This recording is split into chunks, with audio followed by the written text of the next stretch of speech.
going off the beaten track to find solutions.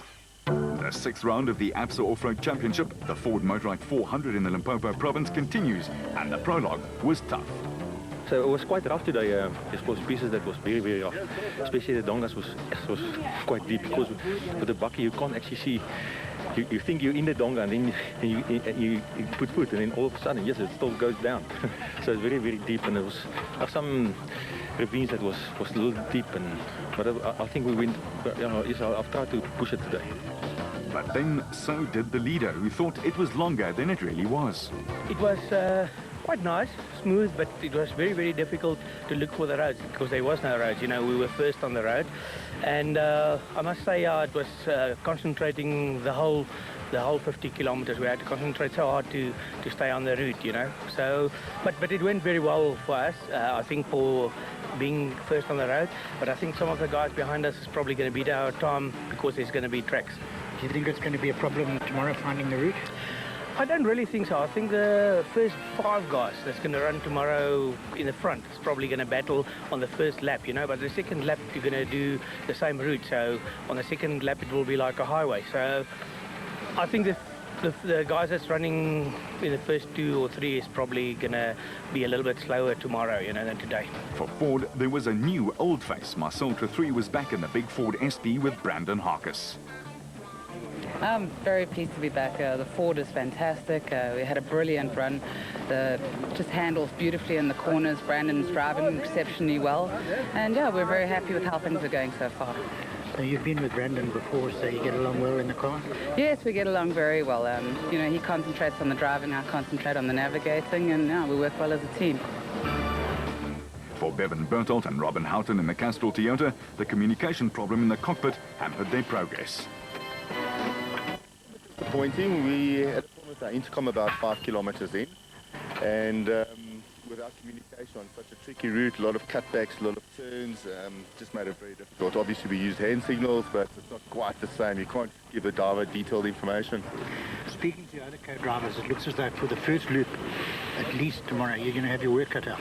Yeah, it's going to be very tricky. I was chatting to the guys as well. It has a disadvantage in that you're never quite sure if you're on the route. You're not even on a track in most cases, you're just on the bare felt. But it also has an advantage in that you can actually, it's relatively slow, you can close in on someone, wait for them just to even just pause a fraction looking for the route marker, and you can zap them there. So I think it's actually going to be some good racing tomorrow. We need a little bit of wind just to help with the dust, but I think we're actually going to have some good racing, a lot of overtaking maneuvers. Defending national champion Alfie Cox was happy with his progress and his position. After the gremlins we've had the last few races, we've pulled the 3rd spot overall, and I'm very happy with that. I mean, it's a long way to go tomorrow, so to start 3rd, it's okay. With my 2 opposition in front of me, it's a good place to start. For the blue, yellow and white Regent Racing outfit, the Class B Championship pace setter, the Cries were in an ideal situation. No, we enjoyed it. It was quite twisty and ups and downs and lots of trees, but we enjoyed it. No, we went well. I think we went okay. We got lost twice, but other than that, it went okay. A lot of people seem to think that getting lost is a good possibility on this event. No, definitely. You've got all these routes going left, right. There's no ways that that you would not get lost. Richard Schilling was in a hurry to get to town, and no, he wasn't doing snowboarding and looking for a half pipe.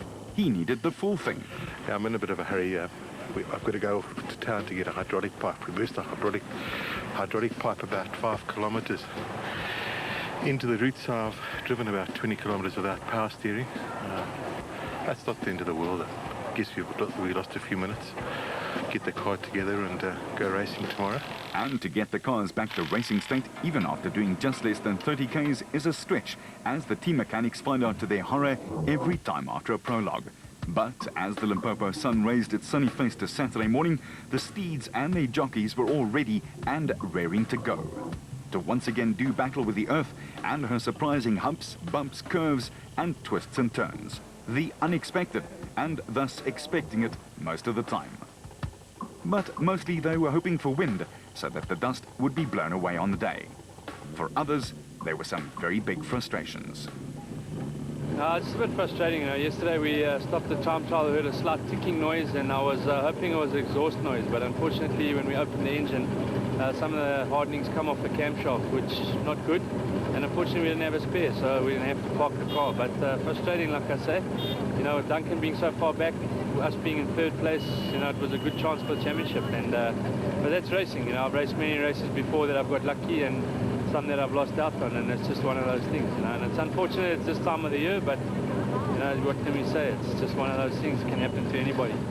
So Harkus and Trethuli sidelined after just 26 Ks.